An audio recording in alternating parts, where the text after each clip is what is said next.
It's already live.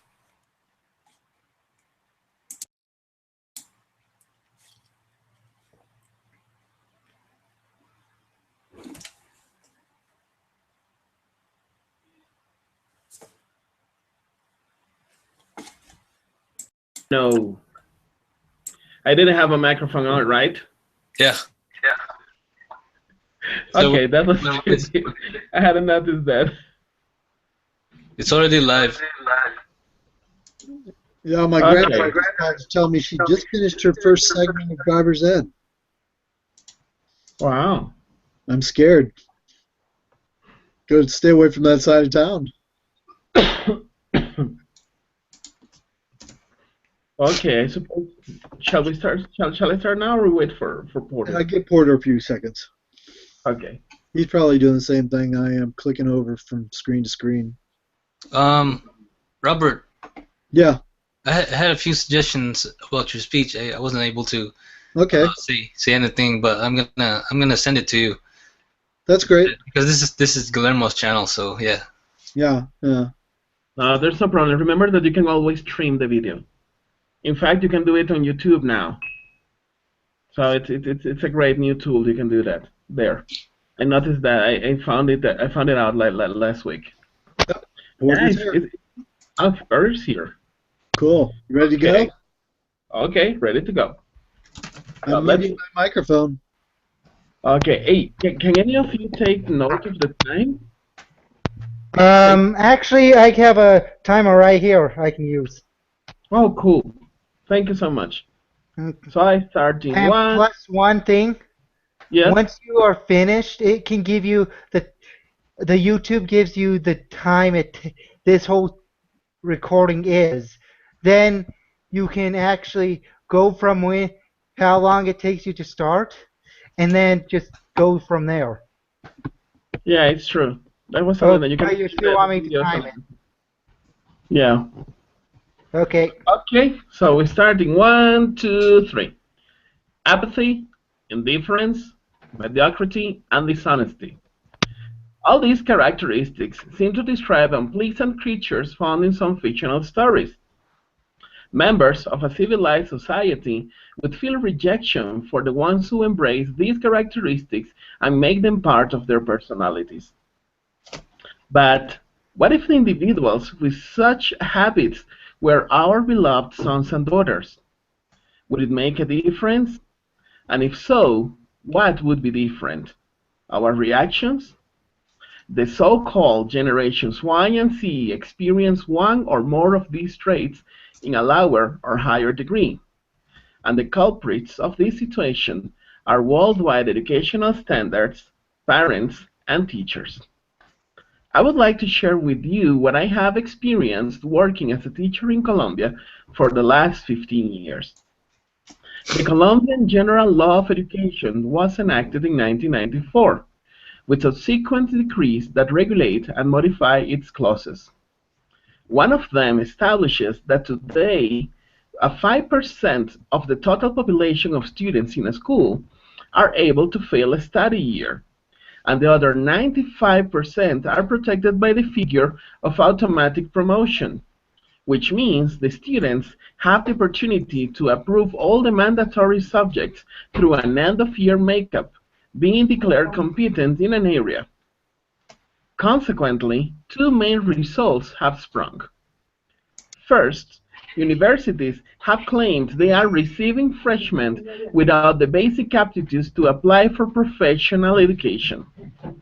Second, and less visible and more complex result is that nowadays teenagers and young adults have grown with a sense of not having consequences for their wrongful acts. An example of the latter result is seen in the following story. On July 12, 2013, a 23-year-old man called Fabio Salamanca crashed his Audi to a taxi, causing the death of two young women and leaving the taxi driver crippled for life. He was driving at more than 90 miles per hour and with 3 degrees of alcohol in his blood, the maximum permitted level. There are some related incidents that might bring you to take a stand in the issue. First is that Fabio could not attend the hearing 2 days after the accident, allegedly suffering PTSD. And the second one is that during the first appointment, one of the victim's fathers called Fabio murderer when he entered the courtroom, to which one young woman present among the public responded, "It was an accident. It was not his fault." According to that young woman, Fabio Salamanca was not guilty of drunk driving, speeding, murdering, and permanently injuring other human beings. In the end, Fabio Salamanca only received a sentence of 5 years of home confinement. This distorted reality is the result of a lack of responsibility derived from educational policies that pretend to give the future generations the power to choose their acts and the consequences of such acts. The truth is, neither these policies nor the laws for the protection of infants and adolescents are able to modify a reality. These generations do not know how to cope with frustration. They do not know the meaning of words failure and no. Today's adults eat what children decide to eat. Parents are the ones who have to earn their children's love and considerations. And teachers are the ones who have to benefit from what the majority of the classroom votes for. On the other hand, we find those who advocate for the junior generations due to the rupture of the family environment and the decrease of teaching values at home. These are the ones who admit the problem, but see it as a consequence of not knowing how to act righteously because there has not been anyone who tells the young people what to do. One example of this is the infamous affluenza defense allegation in Ethan Couch's trial in Texas in 2013. There is truth in an argument, although it brings about the solution.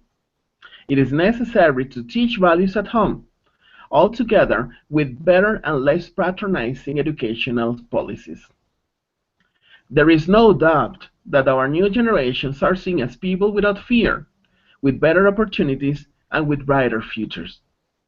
Hence, regulation should be a crucial part of educational systems in order to have professionals capable of enduring life's vicissitudes with stoicism and wisdom. And this is when we, all the people who have something to do with it, enter in the picture. Values, limits, and ethical behavior cannot be learned by people on their own, at least not without hardship. Those three aspects need to be taught at home, at school, and need to be reflected in educational policies. Let us take time from our daily errands to teach children about what is right and what is wrong. Let us forget about the excessive relativity we give to daily issues and take a side on righteous choices. Let us be an example of ethics and do not hesitate on applying reasonable discipline when it's necessary. All this won't guarantee our youngsters a life without conflicts, but it will guarantee individuals who know how to deal with them. Parents, teachers, and people in general, it's our choice. And that's it. That was actually pretty good. And the length was 6:30. Okay, way better. Because it was like 7:50 last time. You did pretty good on it. Thank you. The only suggestion I would give is when you're going into the story about the young man who did the accident, that you explain to the audience how this correlates together as you lead into the story. Maybe just drop a phrase or part of a sentence in there that lets everyone know, because the first time I heard you do the speech and this time, I thought, why is he telling this story? because at first, when you're first telling the story, it doesn't sound like it relates until you go and wrap it back in at the end. And that's when I'm like, oh, I get what he's saying. So if you just drop a little hint at the beginning of that story in the middle there, it brings the beginning and the end and the story all back together. Okay. Because the way you wrap it up, it brings it all together, but it kind of like the transition's just a little rough there. Other than that, it's great. I love it. Yeah. Thank you. Thank you, guys.